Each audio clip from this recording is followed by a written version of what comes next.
Gear Seekers, I'm Nick. At Computex this year we checked out all of the new Phanteks stuff, and one case really stood out to me since it was based on a case that was near and dear to my heart. Yes, it's another refresh, but this time it's a refresh that people actually asked for. A refresh that fundamentally changes an aesthetics focused case into an airflow focused case. In this video we built a decently powered rig featuring the Ryzen 7 3700X and the Radeon 5700 XT in the brand spanking new Phanteks Eclipse P400A.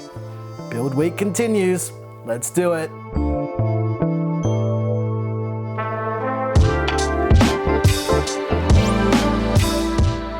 Like usual, this is not a permanent system. However, because you guys loved the last few videos you did with benchmarks, we decided that we're just going to keep on doing them. So stick around till a little bit later to see how this machine performed. Also, make sure you watch the video all the way to the end because we get a lot of comments about things in our build videos that are almost always answered in these videos. So yeah, make sure you watch the whole video. Also, to add to that as well, we only build with parts that we have on hand. And if we didn't use a part, it means we physically don't have that part. There's also a PC part picker list in the description as well for those who are keen to see what the parts are and how much it all costs. With that all said, let's do a build. Let's go.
Let's talk parts because I'm pretty sure you guys want to know. The motherboard is the brand new ASRock X570 Taichi. This board is an absolute beast and I love the styling and it's a seriously impressive bit of kit.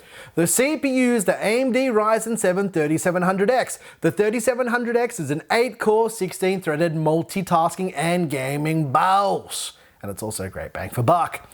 To cool the 3700X, we use the brand spanking new Deep Cool Gamerstorm Castle 360EX. This is a very nice looking cooler and it performs very, very well. I really like it. I almost want to use it in like a permanent build, but yeah, that's a whole nother story for another day. The GPU that was used was the reference AMD Radeon RX 5700 XT. Now, this is not a partner version of the card, so it's not like a Sapphire one or anything. This is one that's directly from AMD. The 5700 XT is probably one of the best bang for buck GPUs on the market right now. The RAM chosen was 16 gigs of G.Skill Triton Z at 3200 megahertz. This is probably easily the most popular RAM on the market by a long shot. Lastly, the case. It's the brand new Phanteks Eclipse P400A. We actually took a bit of a closer look at this case at Computex this year. There's a link in the top right hand corner right now if you want to see that video. But anyway, let's move on and talk about the case now that we've actually done some building in it. As far as building is concerned, like most refreshes that we've seen this year, it is exactly the same to build in as the older P400S. There are a few subtle differences with this case though. The most obvious difference is that front panel. Now it's a mesh front panel, whereas the original front panel was a closed off metal or plastic. I can't remember. I think it was a metal front panel. Now, one of the other subtle differences is the fan mounting. Instead of it being like to one side on the P400S, they moved the fan mounting to the center on the P400A. The other difference that I noticed was they removed the crossbars from the PCIe slots so you can use a vertical GPU mount like we did in our build. Cable management is pretty good for a case in this price range, which if you're interested in the price, it's around $70 US or around 115 Australian dollars. It's got Velcro tie downs on the rear side with more than enough clearance between the motherboard tray and the side panel. The version Phanteks sent us was not the RGB version, however, there is another version that's got pre-installed RGB fans as well. Airflow has been completely overhauled and from our preliminary testing, it seems to be really good. The P400S was a great budget focused case that I loved, and it's great to see that Phanteks actually listened to what the community wanted and recreated it in the form of the P400A with a mesh front. Phanteks also informed me that the front panel will fit on a P400S, but like I mentioned, the fans on the P400S are kind of like they're not centered. So if you're able to get your hands on the mesh front panel, just keep that in mind. I don't remember if they told me if the front panel was going to be available to be bought separately, but yeah, I'll keep you guys updated. So yeah, if you're interested, just drop a comment below or just read through the comments because by the time that you read this, I probably would have already had an answer for you. Overall, the case is great. I really like it. It's probably the only refresh that we actually need this year, and I'm so glad that Phanteks actually listened to what we want. Okay, let's talk about fans, lighting, aesthetics, because everybody loves all of that fancy stuff. The cable extensions are the brand new Cooler Master paracord cable extensions in black and green. The fans used were the new Leon Lee Bora digital fans with the black face plates. I connected all of the lighting and all of the fans up to the Cooler Master ARGB controller for easy configuration because yeah, it's just really easy to get working. I used the Cooler Master RGB light bar thingamajig, it's in the top of the case, for a little bit of extra light as well. The 5700 XT was mounted vertically with the Cooler Master vertical GPU mounting kit as well. Wow, there's a lot of Cooler Master bits for a Phanteks build. Okay, let's move along. All right.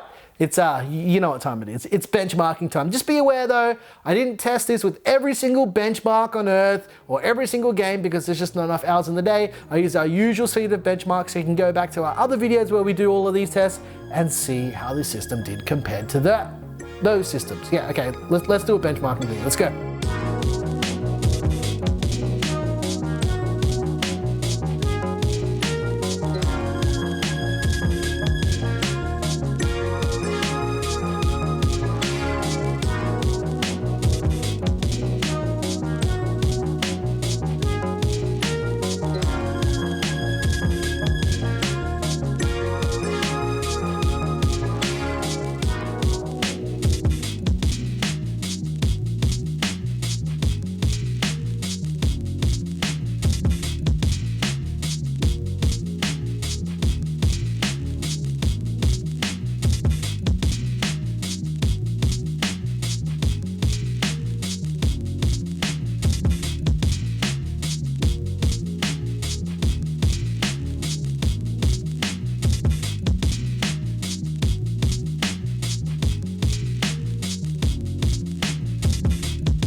I'm super happy with how this build turned out. It looks and performs really well. I'm glad Phanteks listened to the community and delivered a proper refresh, unlike some other case manufacturers. You know who I'm talking about. If you're interested in any of the parts in the build, there are links in the description down below to everything used, and there's also a PC part picker list down there. So yeah, you know how this all works. If you want the music as well from all of our videos or whatever, I make the music, go over to our Patreon and there's a link to that down below as well. If you like this video, please like and subscribe. If you didn't like this video, you know what to do, and tell us what you hated about it. Once again, thank you so very much for watching. I'm your boy Nick with Gear Seekers. You peek, we seek. And the only time I ever wear a hat in videos is when my hair's getting too long and I haven't had time to get a haircut yet. So when the hat goes, it means I've got a haircut. But I mean, you probably would have known that already. Thanks for watching.